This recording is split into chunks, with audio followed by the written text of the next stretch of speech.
Welcome back.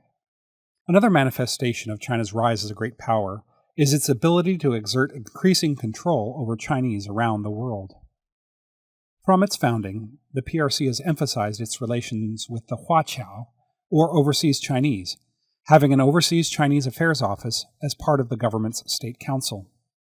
In 2018, however, the office was formally subsumed under the CCP's United Front Work Department. The UFWD gathers intelligence on, manages relations with, and attempts to influence elite individuals, especially those in the overseas Chinese community who hold social, commercial, or academic influence, or who represent groups of particular interest to Beijing. Through its efforts, the UFWD seeks to ensure that these individuals and groups are supportive of or useful to the Chinese Communist Party, and that potential critics remain divided. Xi Jinping has expanded the role of the UFWD and given it more power.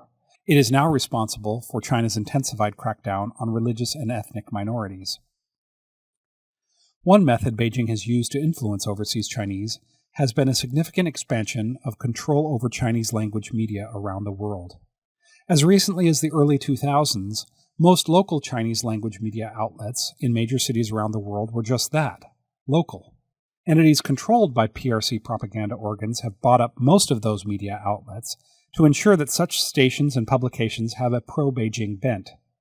At the same time, China's Central Television, or CCTV, channels are available on most broadcasting platforms around the world, and PRC-owned papers, such as the Global Times, are available in newsstands from LA to Lima to Lisbon.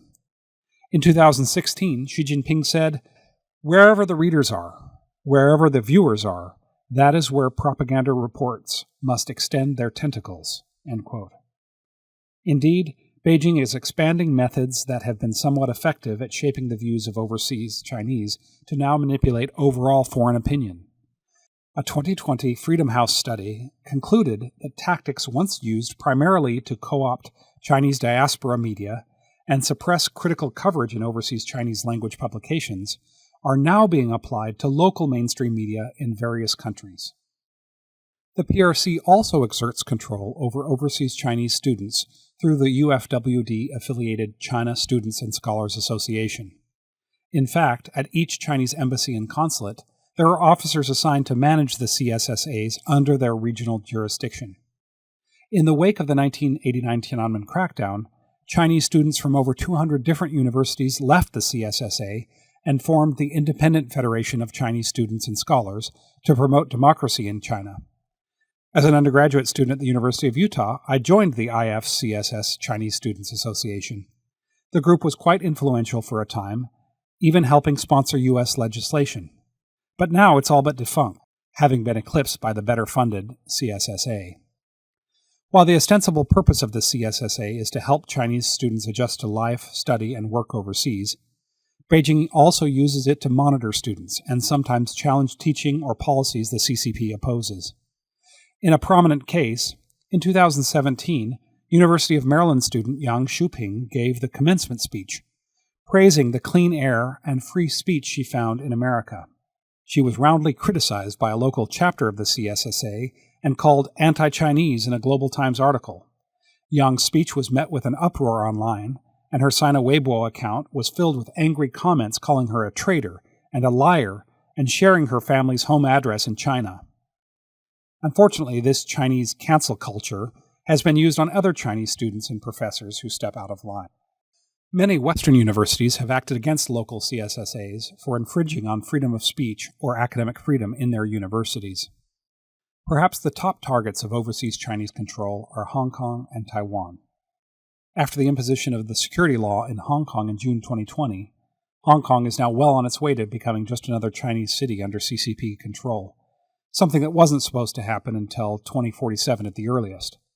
Essentially, Hong Kong protesters were unwilling to compromise, and ultimately Beijing lost patience. Mainlanders see the Hong Kongers as spoiled, and Hong Kongers see mainlanders as uncultured and ill-mannered. But with the power granted by the new security law, Beijing will simply no longer tolerate dissent. Taiwan is a different case, as there is no other sovereign power to turn it back over to PRC control as there was in the case of Hong Kong and Macau. The Republic of China on Taiwan, as the base of Chiang Kai-shek's withdrawing troops, no longer openly competes to be the legitimate ruler of all of China. It has become a highly developed democracy, with 3 peaceful transitions of power between the KMT and the pro-Taiwan Independence Democratic People's Party, or DPP. Although it has limited official recognition and no seat in the UN, in all other aspects Taiwan functions as an independent country. From Beijing's perspective, the island's political separation represents the unfinished Chinese Civil War. Taiwan is protected by at least 110 nautical miles of the strait, and implicit, if officially ambiguous, U.S. military protection.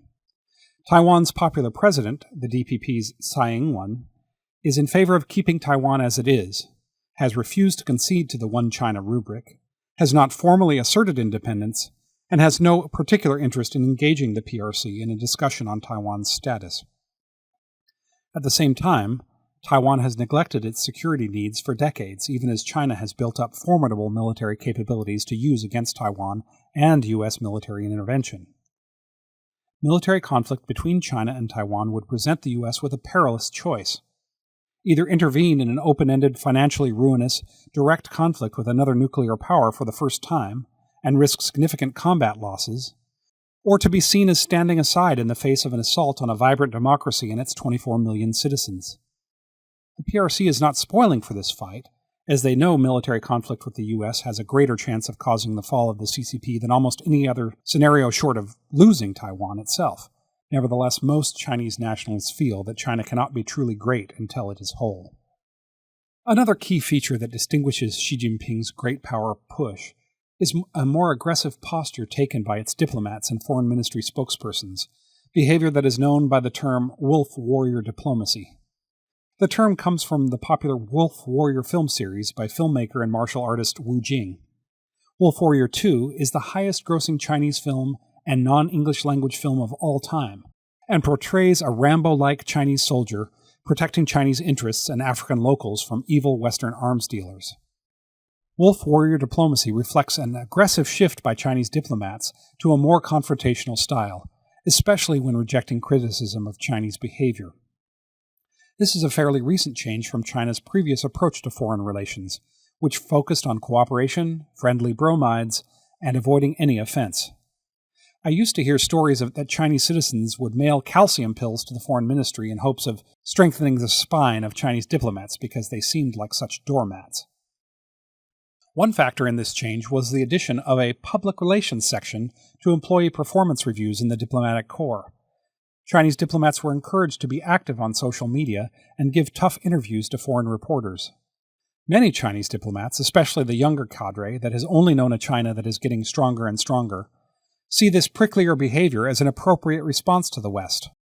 In December 2020, Vice Minister Le Yucheng complained that foreign countries, quote, are coming to our doorstep, interfering in our family affairs, constantly nagging at us, insulting and discrediting us, so we have no choice but to firmly defend our national interests and dignity.